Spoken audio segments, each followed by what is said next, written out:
Hey guys, thanks for tuning in. Buddy Peterson here, Skinny Beats. Today we're going to be showing you how to make a really cool trap synth that's used in a lot of other genres, but we're going to make it in a way where you can change that synth up to pretty much anything you want as far as that synthy trappy sound, just with a few knobs. It's actually really cool. And then we have a sub kick over here, which is basically like an 808 kick, which is also made massive, and it's very easy to make. Both of these sounds are really easy to make. And if you don't have massive, if you just use the same formula, the same techniques, you can make both of these sounds in pretty much any synth. Like I said, it's really not that hard. And what we're going to do is we're going to go through, and on this video, we're going to make this high synth, the trap synth. The next video, we're going to make this sub kick. And then after that, we'll start making claps, hi-hats. We're going to make everything right in massive, no sampling. Everything's going to be straight up from scratch. So video 1, let's get started. All right, this trap synth sounds like this.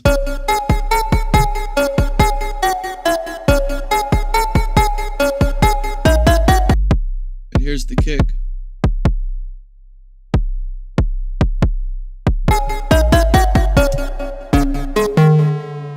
Alright. First oscillator. We're only using one oscillator, oscillator 1. It's set at sine square.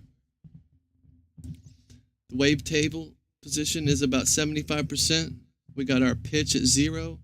We've got envelope 3 pitching it up 24 semitones. We got on the filter, we got daft. It's open all the way. It's got just a tad bit of resonance, and the daft filter will makes the sound a little bit more warm. Kind of cleans it up, makes it sound better. And then on our amp envelope, it's basically shaped like a pluck. It's got a little bit of attack, a short decay, no sustain, and a decent release. We're not using any insert effects over here on our effects. We are using reverb. Size is about 65%. Dry wet's about 10, 12. And then on the density, it's turned about 75% of the way up. And our color's about 25% of the way up. And the color basically kind of controls the lower and higher harmonics, kind of like a filter. So what I'm doing is cutting out some of the higher frequencies. And on the EQ, I'm not actually using the EQ because on this, I don't really EQ sounds until I'm mixing the track down. But that's something I can do later, and you can do to your liking. Now, on the modulation oscillator, the phase, it's at 7, pitches at 7, and we're also using the same envelope that we're using for oscillator 1. We've got it under the modulation oscillator, up to 24 semitones as well. Now, what's turning it on and off, kind of like a gated effect, LFO effect, is LFO 7. We drug it under there, turn it up just a few notches, put it to square wave. That way it's basically on, off, on, off, on, off. And we got it at 1/8. And when we turn our macro 4 up, it gives it that effect. And then macro number 5, where is that baby? Okay, it's right here. It's turning on and off LFO 6. And LFO 6 is basically taking this waveform and going back and forth, back and forth. It's not doing a whole lot, but it's changing the song.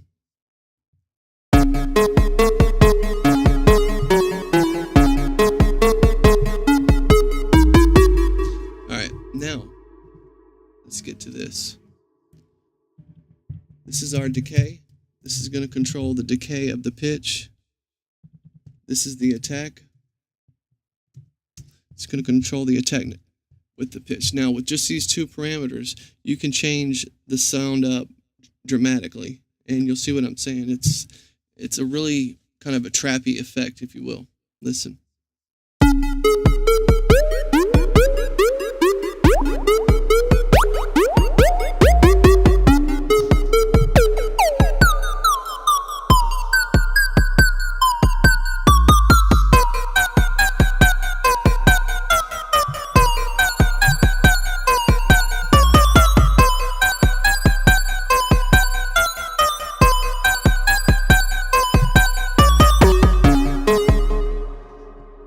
All right.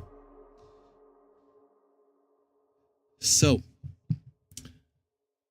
let's see if there's anything else we got here. Now on your voicing tab, we've got it's set at 2, and our pitch cutoff is on, and it's just barely on, just to give it a little bit of a chorus effect. And our pan position, turn it to on, and I've got it about 75% of the way. You can leave it at mono or stereo, or you can invert it, which basically means full inversion means the left and right speakers are swapped. This would be full stereo, normal, and this is mono. Both speakers give out the same signal. Okay, and our delayed sync, we've got it set at, we've got envelope 1 here. It is basically changing, it's moving these 2 parameters as the note is played. And what it's going to do is it's going to change the dynamic of this effect while the note is playing. And this was turned about 1/3, this one's turned all the way down.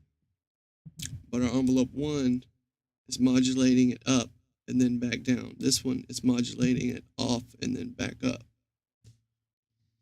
Okay, like I said, I didn't really do anything with the EQ. We got no insert effects. We're not using the feedback or the noise, but we are using the modulation oscillator and oscillator 1. I'm going to turn these off. Okay, like I said, that was pretty easy. Let me see, yeah, oscillator.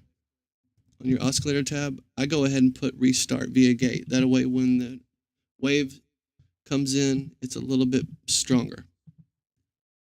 Okay, and that's pretty much it. Now, on the next video, we're going to work on this sub kick over here, which sounds like this.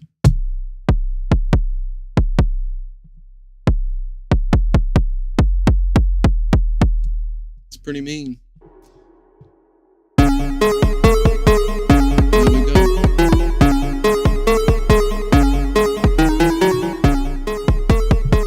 Hey guys, check out all my other videos. Like I said, in the next video we're going to be working on this sub kick. After that, we're going to be making claps, snares, hi-hats, whatever. We're going to make everything right and massive, one step at a time. I'm going to show you the shit really ain't that hard, but you got to know how to use the synth and how to use these envelopes. Alright guys, until next time, peace. Don't forget to like and subscribe.